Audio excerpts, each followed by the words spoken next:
Ribono shel olam, Master of the universe, Hineni omed lefanecha, I stand before you in awe and humility to pray. To pray with your people Israel and on their behalf.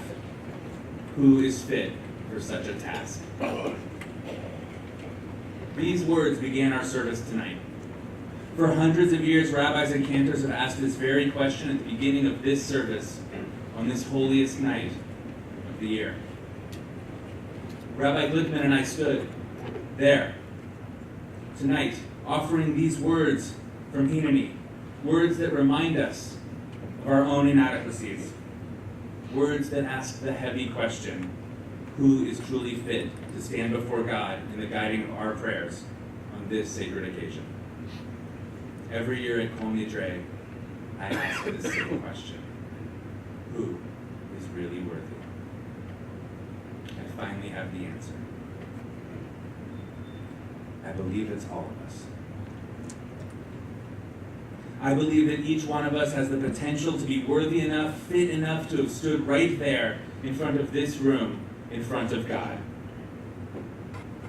Some of you look a little uncomfortable right now. I'm not asking you to stand up. I don't assume that you want to stand up here.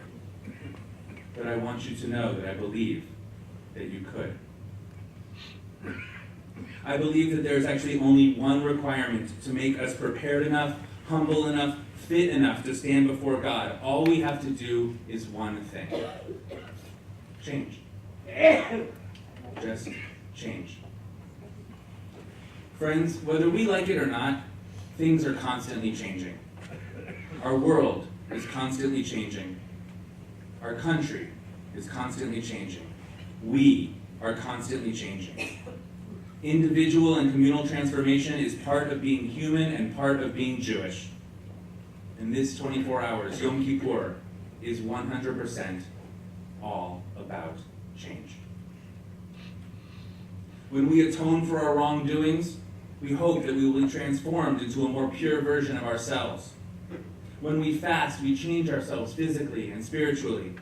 When we confess as a community, when the rabbis wear these angelic white robes, we are representing the possibility of transformation in our lives. Yom Kippur is our time for teshuvah, for returning. It is the time for our changing. It is the time for our transformation. Which begs the question, how? How do we change? How do we deal with change? Well, it's complicated. Because embracing change is not always easy. It's not easy for us, and it wasn't easy for our ancestors. We're all familiar with the story of Yetziat Mitzrayim, the Exodus from Egypt. All the Israelites were slaves to Pharaoh until God caused the 10 plagues and then parted the Red Sea. On the other side waited freedom. On the other side waited the receiving of Torah. On the other side waited the moment where we became a people. On the other side was the promised land. On the other side was change. But for most people, change is scary. Even with all of that waiting for them, Jewish legend tells us that only 20% of the Israelite slaves actually left Egypt. 4 out of 5 Israelites stayed behind. They stayed behind in what they knew. They stayed behind in the belief that change was going to be too hard, and they died there as slaves. Change can be really scary. We can all understand how scary the journey into a big change can be. I stand here today as someone who has gone through a lot of big changes. This past year, Shayna and I chose to leave our former lives behind. In the past year, our relationship transformed from dating to engaged to newlyweds. We left behind our lifelong homes and our families to start a new life here with you. Even our names changed. Mine from Michael to Rabbi, and hers to Doctor. The thought of leaving behind everything we had known in our already established lives was terrifying and at times debilitating. There's been moments that were really hard. I'm sure many of you can relate. Shayna and I, we leaned in. We embraced the change. And the thing that I now realize that was the most helpful in embracing the changes, besides this community giving us an incredibly welcome and open-armed greeting, was that we had the luxury of choice. We chose to bring on most of these changes. But this is not always the case. Change happens. It is inevitable. But many of the changes in our lives are brought on to things that we don't choose, things that we cannot control. We don't always get to choose whether the changes are happy or sad. We don't get to choose whether we get an illness, and we certainly do not get to choose when we experience tragedy. But as change happens in our lives, we do get to choose how we respond. This is our sacred job in the process of transformation. Sometimes when change comes, we can stand there with open arms. Other times we might see a change that is unjust and we must stand firm and stand up to it. Sometimes just standing still and going with the flow while change swirls all around us is the most effective response. There are times to stand alone. There are times to stand together. There are times to stand before God. We need to know before whom and before what we stand. I would like to offer you 3 stories of change. 3 tales of transformation that I hope you will return to when you experience the inevitable changes that will happen in our lives. Story number 1 is about one of the most famous, well-known sports figures of all time, Hall of Fame basketball star Wilt Chamberlain. At over 7 feet tall, Wilt was an incredibly dominant force on the court. But Wilt had one major weakness: free throws. He was terrible at free throws. While standing at the line, Wilt shot 50%. Miserable. He missed every other shot until he embraced a change. It was suggested to Wilt that he might try shooting underhanded. Most players shoot overhand from the free throw line. Wilt gave it a shot, and it worked big time. Wilt Chamberlain is most famous for scoring 100 points in a single game. No one else has ever been able to do that. During that momentous game, Wilt scored 100 points, he shot 87% from the free throw line. He was 28 out of 32. But that's not the end of the story. Because not long after this, Wilt stopped shooting free throws underhanded. He returned to being a terrible foul shooter. He had conquered his greatest weakness, and he still went back to his old ways. He wrote about this in his autobiography. I felt silly, like a sissy, shooting underhanded. I know it was wrong, but I just couldn't do it, he said.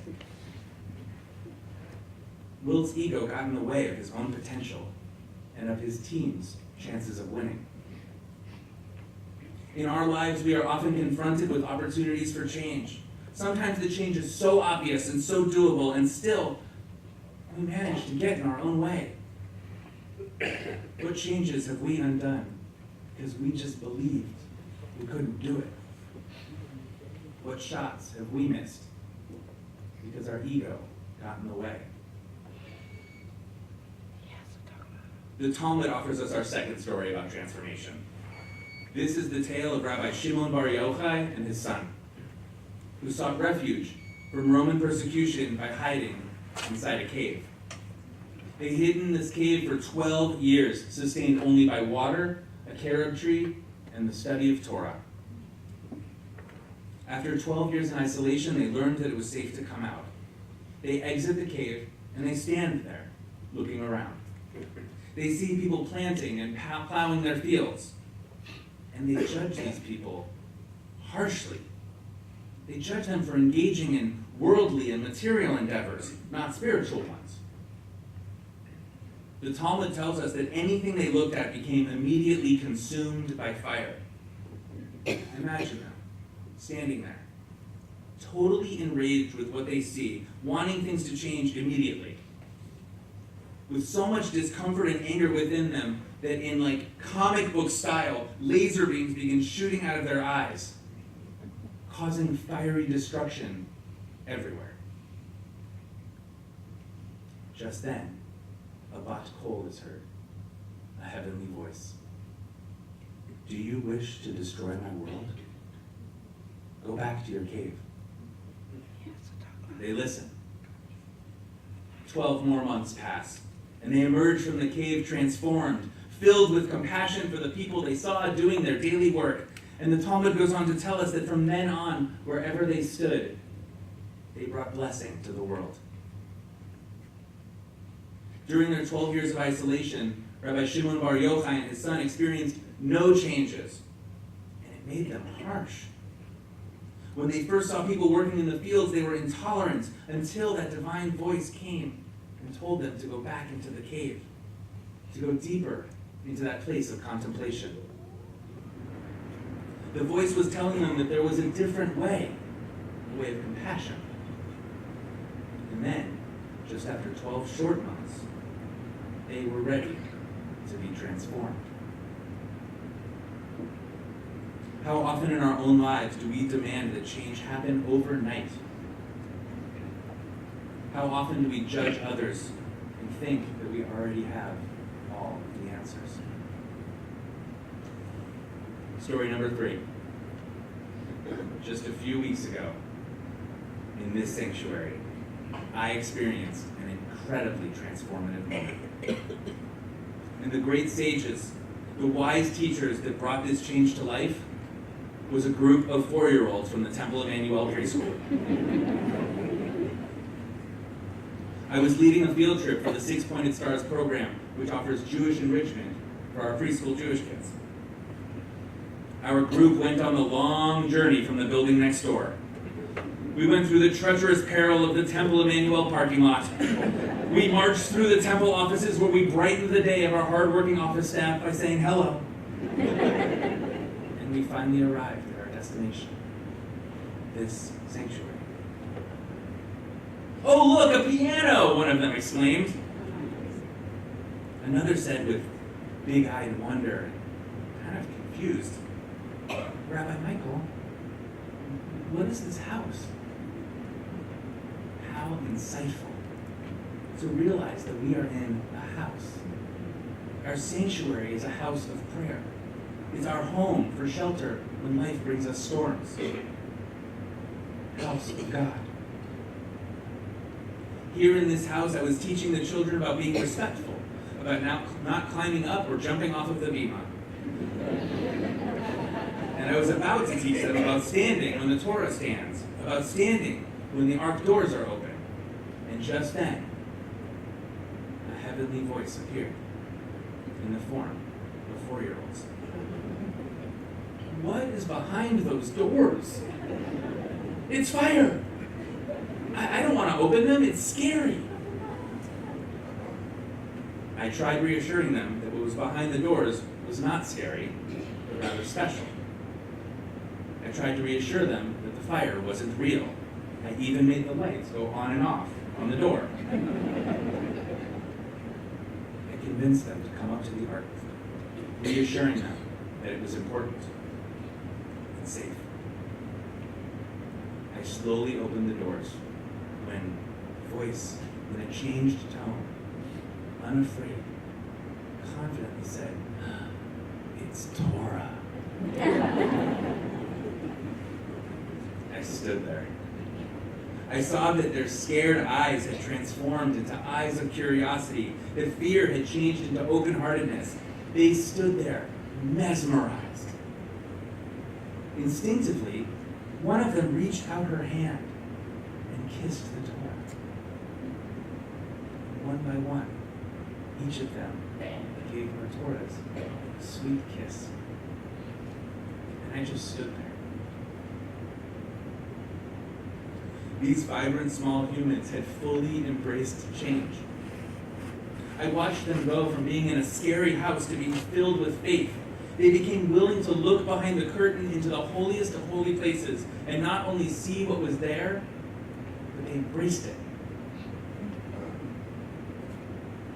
Yom Kippur is when we look behind the curtain. This is the time for us to look inside ourselves and see what has already transformed and to see what still needs to change. The high holy days call out to us, reminding us to make time amidst the busyness of our lives to stand still and to look at what needs to be embraced and to look at what we need to let go of. Are we willing to look behind the curtain? Are we willing to embrace what we might find there? Are we ready to shed what no longer serves us, serves our world, or serves our God? Change is going to happen. It can be hard and uncomfortable. Each one of us will see it, feel it, and be a part of it. The question is, how will we respond to it?